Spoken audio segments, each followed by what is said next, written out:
Welcome to the Visionary Chronicles, a podcast dedicated to uncovering the strategies and insights that drive innovative, disruptive businesses. Join us as we explore the mindsets, cultures, and solutions powering the next generation of industry leaders and creative trailblazers. Whether you're seeking to inject new life into your organization or spark transformative growth, the Visionary Chronicles is your guide to executable, cutting-edge business strategy.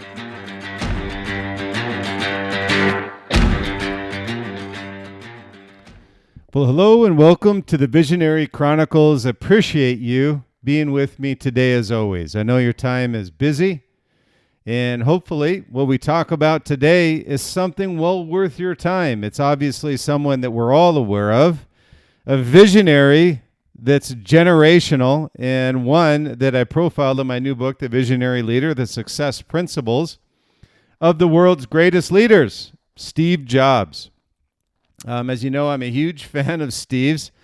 So it's something that for me is not only a privilege, but also one that I want to keep alive with everybody. I had to realize how great Steve was and all that he accomplished during his time. And as a matter of fact, a great treat that we've just recently accomplished through a lot of trial and error, and I'd mentioned it previously, is that the book itself took about 12 to 18 months to finish. But we just recently had an idea where we said, hey, wouldn't it be great if we could actually bring some of these visionaries through AI back to life so we could interview them on the podcast? A lot more interesting than many of the people that are alive today. So I said that would be a great accomplishment if we were able to achieve that. And through a lot of trial and error and still tweaking and working on it a little bit, we've been able to successfully conclude an interview with Steve, as well as other one that we have in the bucket coming up is Albert Einstein. I can tell you, it's interesting how artificial intelligence works now. And you'll see in the interview, it can be quite intimidating as well. It's literally like you're interviewing Steve Jobs. So he has the same personality, same quirks as Steve, so and the same demands as Steve. So hopefully you enjoy that as well. But for today, we're going to continue on the first chapter of The Visionary Leader. And it's in the vision chapter. And I'm calling this Think Different today, Decoding Steve Jobs' Leadership DNA. And it's another segment from the exclusive series on my new book coming up, The Visionary Leader, The Success Principles of the World's Greatest Visionaries, which Steve is profiled in chapter number 1. And it's due for release on June 30th, so coming up here pretty quick. And actually at the end of the podcast, for those that are listening, as well as those who are part of the Visionary Chronicles community, I've got a treat for you. So stay tuned at the end of the podcast. I've got a gift for you, and hopefully you'll enjoy that as well with the book coming up. Wanted to make sure that I was able to offer something to you in anticipation of that release. So today's episode, again, is Think Different. And obviously that's one that Steve is renowned for. The greatest marketing campaign of all time was Think Different. And it's Decoding Steve Jobs' Leadership DNAs, which I'll talk about today. So you can get a little bit of idea. I'm going to dive into this extraordinary mind of Steve's and the methodology of one of the greatest visionaries of all time, Steve. And Steve just didn't lead a company. As we all know, it was a renaissance of Apple when he came back from on the verge of bankruptcy, days from bankruptcy, to the greatest renaissance in probably corporate history. And he reshaped, in addition to this, he reshaped industries. He reimagined the future and redefined what it means to lead with vision. You know, similar to other great visionaries that we may or may not be aware of. I actually profile, I have 16 principles in the book, 19 visionaries that I profile. And these visionaries go all the way back to Socrates, to Jesus, who's probably the greatest visionary of all time, and how they led their community and how they are considered visionaries even today, and they impact our present, past, and future. So again, Steve is one of the greatest visionaries of all time. What I love talking about with Steve is many times people forget how revolutionary Steve was. Very much like, and I'm very partial to Michael Jordan. And I love that the dance came out, but it gives us a little bit of an insight of how great, whether it's a player, whether it's a visionary, whatever it is, it's a great example of, hey, sometimes we forget how great they truly were. So I really loved this episode talking about Steve's DNA. Again, how we reshape these industries, the future that we now live in today, and redefining what it means to lead with vision. Steve was really at the forefront of what vision really entailed. Many people at the time were thinking vision is just an idea of where we would like to go without really a path on how to achieve it or how to execute it and get it there. Steve really set the path of how you achieve a vision through others, through a passion, through a vision, through leadership, through taking no prisoners attitude many times. But in this episode, we'll explore that transformational DNA that Steve had that powered his leadership, and we'll unpack some of those defining traits of Steve and walk through timeless lessons of leaders today that he can really apply from his legacy. So kind of a episode overview is, why Steve Jobs? Steve was not just a tech entrepreneur. He was a cultural architect. And I'm a big believer in the last episodes, if you haven't seen the previous or seen the previous episodes, I've got 3 other episodes that I've started with the Visionary Leader. And really the intent is not only to give you insight onto the book, why I wrote it, the content of the book, but really more importantly, to give you some of these insights as to what the makeup and principles of these great visionary leaders are.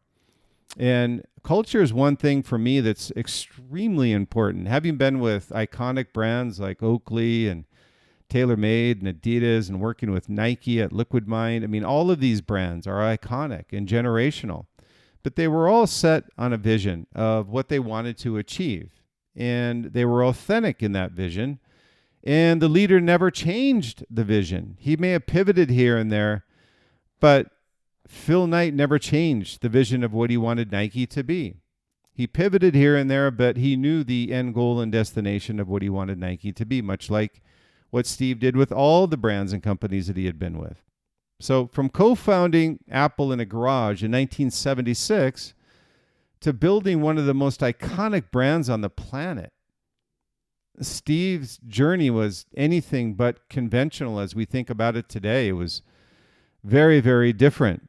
And he was ousted, actually, by Apple, if you don't remember, and reinvented himself through Next, purchased Pixar, and then eventually returned to Apple to lead, as I'd mentioned, which is now considered, which I consider, which many do, the greatest brand renaissance in business history that Steve overseen. He didn't want to be part of it. He was classified himself as if you remember, CEO for a while, until eventually taking the role from Gil Amelio, who had brought him on to be a consultant, but leading one of the great renaissances of all time. They were days, literally, if you look at the literature, days away from bankruptcy when Steve came on, to turning the company around and making it the most valuable company on the planet. It's one of the most iconic, if not the most iconic stories ever told.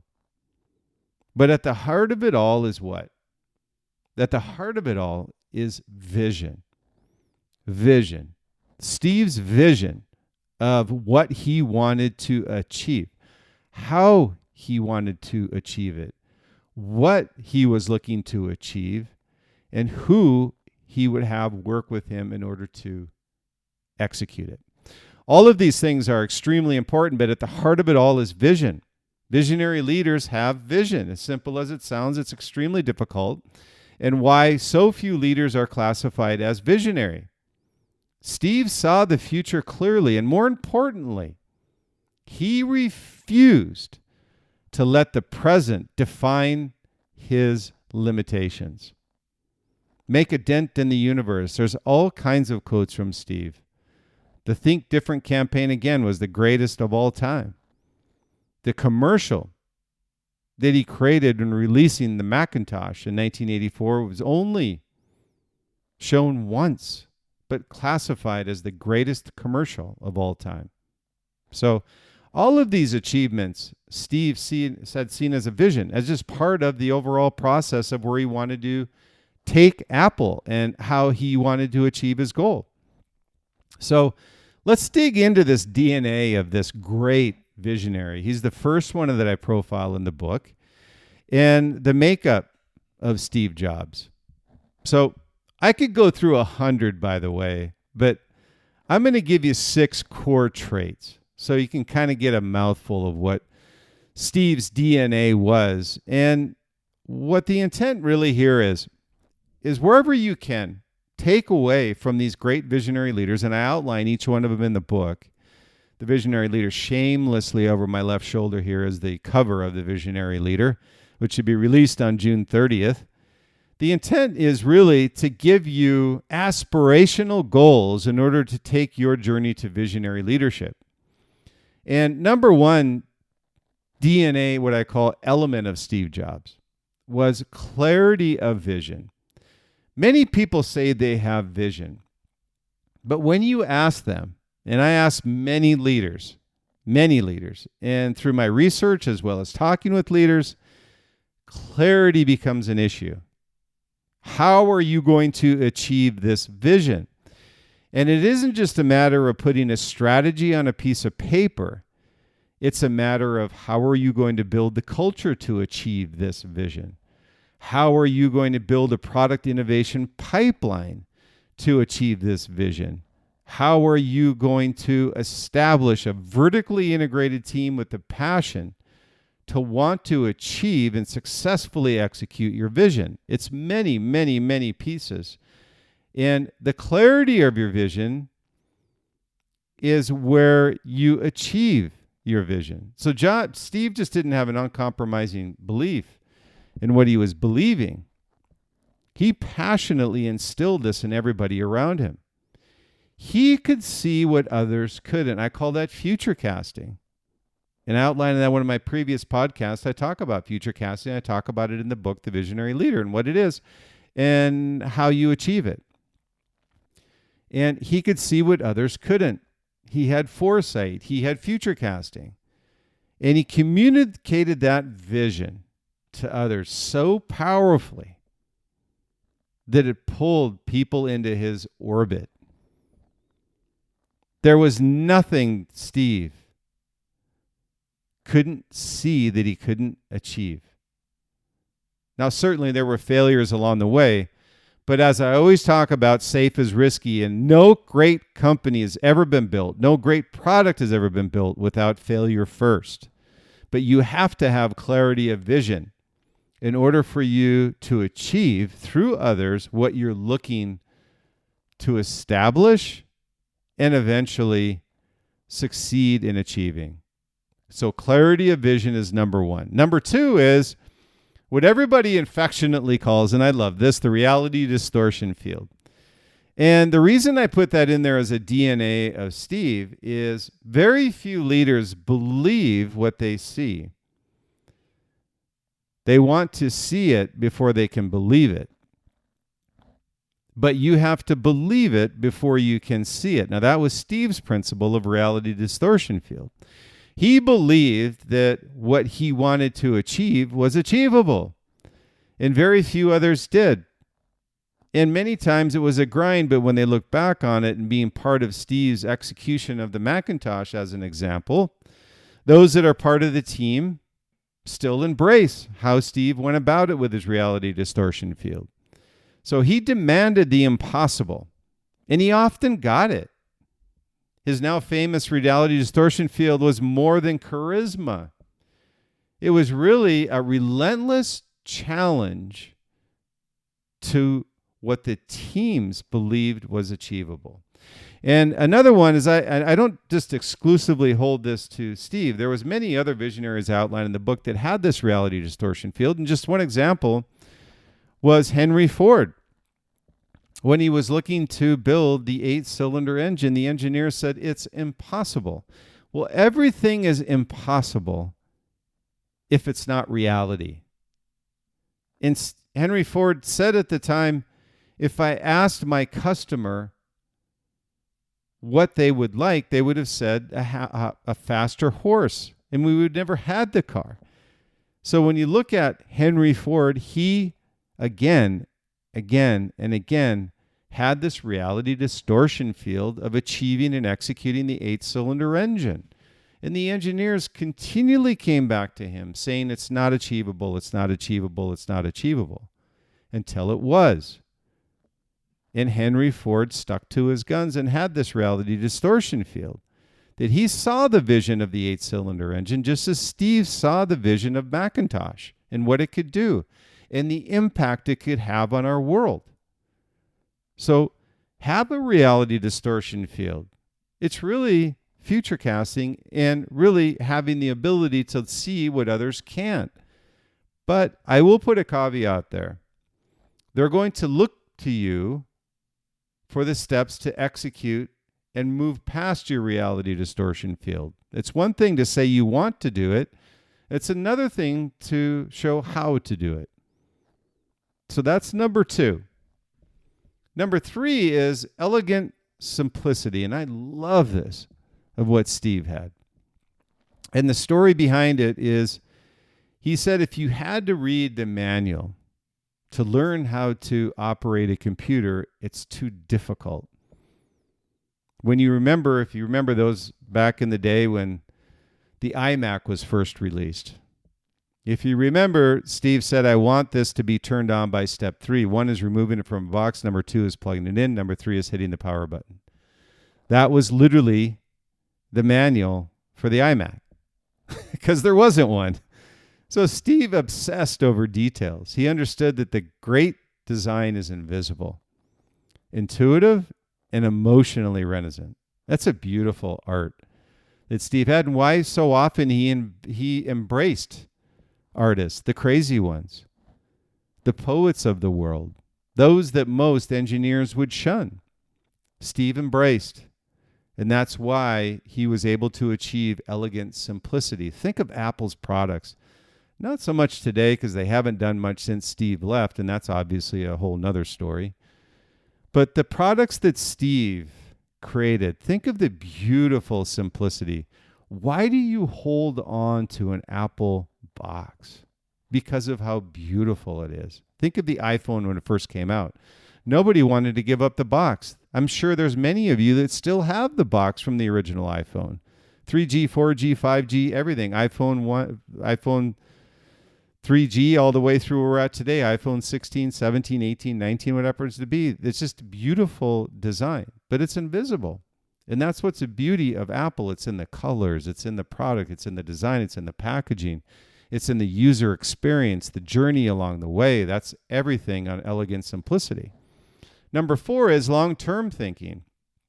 And this is really what I feel is a short-sightedness or weakness of where Apple is today, is long-term thinking. Steve left Apple with what I call an innovation pipeline that they could surf, now going on 12 to 15 years. Think of that creativity that Steve had. He wasn't just building the next quarter, he was building the next decade. His focus was on future trends, consumer behavior, and new categories that kept Apple ahead of the curve. So always be thinking long term. Yes, you can have a one-hit wonder, but you are not going to be generational unless you have long-term thinking. So make sure that you have that. Number 5 is be a great storyteller and have an emotional connection. You have to be authentic and you have to be genuine in order for people to follow you and have a passion around your vision. Steve was a master presenter. We all know that. He used narrative and emotion to connect Apple's products with people's aspirations. It was an aspirational product that inspired the team to create. So what a great trait to have. And the greatest trait that Steve had was his storytelling, emotional connection with people. He could build this passion and vision that instilled this passion around people where they wanted to be part of this process regardless of how hard it was. Being creative is hard. Being innovative is hard. being disruptive is crazy hard. All of these were part of Steve's traits. And if he didn't want to be part of it, he was not going to make you part of it. He intuitively knew if you were part of the team or you were not part of the team. So storytelling and emotional connection, those that fake it, it catches up with you. You have to be genuine and authentic when you have storytelling and an emotional connection with your team. Number 6 is relentless innovation. And I love, and I threw the word in there, innovation. Innovation is one piece of being disruptive. But the relentlessness, and I have a chapter in there that's called relentlessness, is a trait of visionary leaders. This relentless innovation that Steve had. It wasn't good enough that they executed and commercialized the iMac. He then wanted the iPod, the iPhone, the iPad. So he just had this innovation pipeline mindset with relentless innovation. You think most companies, after having a product like the iMac, would have rested on their laurels, but we would have never had the change that was impacted by the release of iPod that changed music industry forever. Or the iPhone that is legendary and still today is the number one product at Apple. And the iPad. So Steve constantly pushed the boundaries of what was possible. Not to copy, but to lead in whatever Apple does. This again is another area that's very frustrating for me with Apple right now, is that they don't have the bloodline of relentless innovation with the team that's currently there. That unfortunately left with Johnny Ive and Steve Jobs. So whenever you're looking at innovation and these traits that Steve had, all of them are meshed together. So again, clarity of vision, your reality distortion field, elegant simplicity wherever you can achieve it through the journey of the customer and be in the mindset of your customer as you build, design your services, product, whatever it is, and get rid of the friction and make it elegant, make it simple for them to use. Long-term thinking is number 4. Storytelling and emotional connection genuinely, authentically is number 5. And number 6 is relentless innovation. Don't rest on your laurels with one great product. Be generational.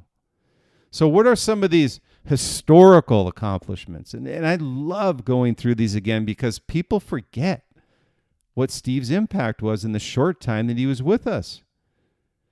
He had the Macintosh. It popularized the GUI, redefined personal computing, iPod, iTunes, revolutionized the music industry. iPhone. Enough said. Transformed communications and created the smartphone era. The App Store redefined how software is delivered and consumed. The iPad, again and again and again and again. iPad created a new product category. Pixar changed animation forever. The Apple brand built the most emotionally connected brand in history. And I talk about the tentacles of Apple and how it creates this community engagement and journey that's second to none.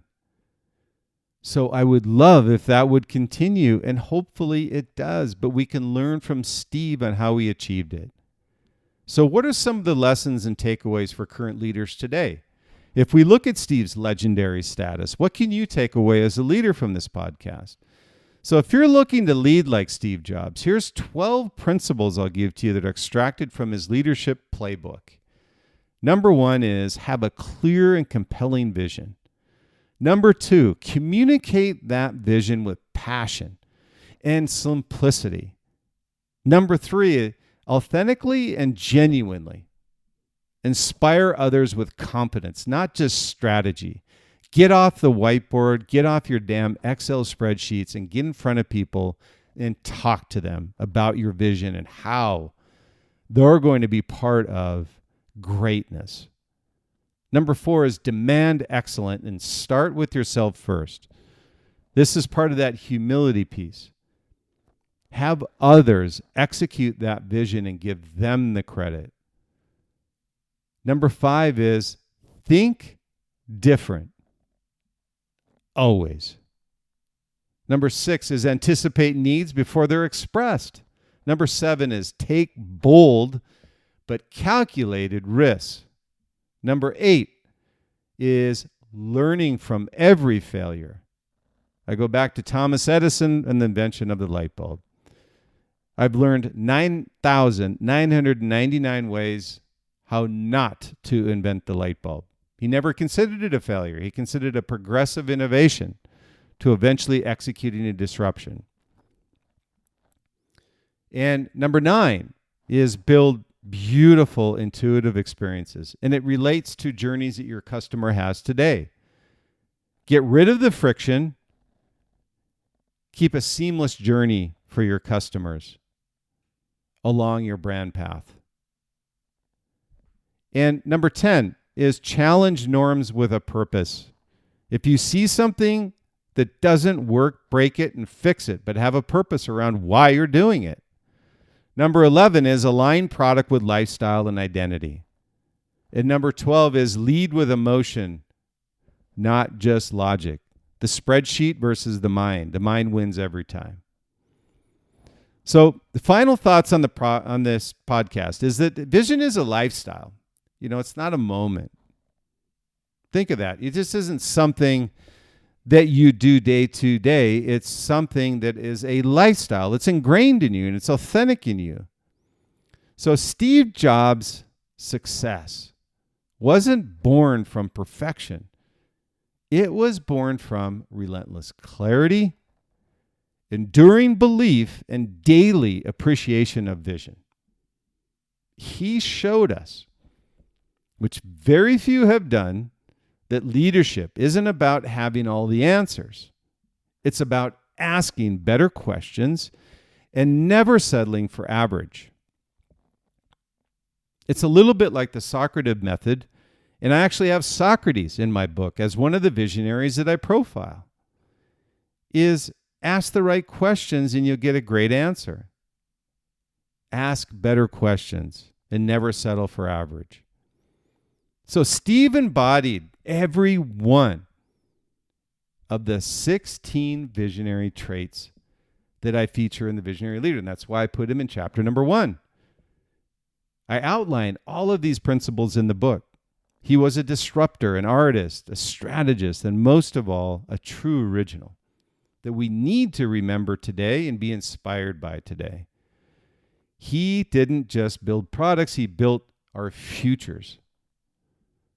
Isn't it great? I'll say the last, I love leaving with quotes from Steve. So I love this one because it applies to everybody that's listening to this podcast today, including myself. Never forget this quote. Your time is limited, so don't waste it living someone else's life. Steve. So I hope you appreciate and can enjoy the podcast today. Steve, again, is the first visionary that I outline in the book, The Visionary Leader, The Success Principles of the World's Greatest Visionaries. It'll be released on June 30th. So join me next time as I continue with The Visionary Leader. We decode the mindset behind this visionary thinking and help you lead with purpose, focus, and impact. So this is the Visionary Chronicles. And if you're new here, don't forget to subscribe. And also, if you are part of our community, always feel free to reach out to me directly. I love doing the podcast, but I also love to hear how you're applying what we talk about and also questions you have on applying what we talk about. And along with subscribing, probably even more importantly, is share. If you like it, share with others who you think would benefit from what we talk about in the Visionary Chronicles. So subscribe, review, and share. That's what we say. 3 pillars of building this great podcast, which you are the ones that make it. So stay tuned for our next episode in the Visionary Chronicles, which will continue to move along the book. Chapter 2 is next week. We'll also have our interview, actually, what we call our Visionary interview platform. First one being Steve Jobs.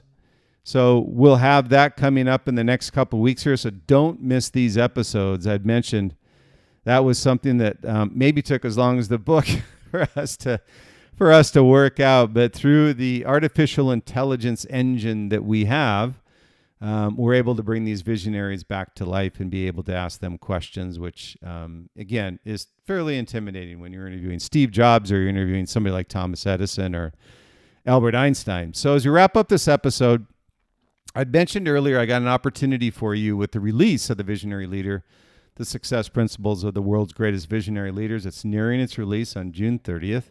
And I'm inviting you to be part of this journey. So whether you're an aspiring leader, seasoned entrepreneur, or just kind of seeking some personal growth, the Visionary Leader will guide you on this journey to lasting impact. So let's take this journey together. And as part of that journey, I'd like you to receive an ebook. And if you could, share your thoughts on Amazon as an early reviewer.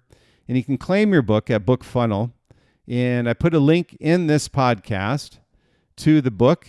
We also have it available for pre-order as well. So the Visionary Leader ebook on Book Funnel and also for pre-order. So until next time, keep innovating, keep leading, and keep shaping the future. Again, thank you for your time. I deeply appreciate it.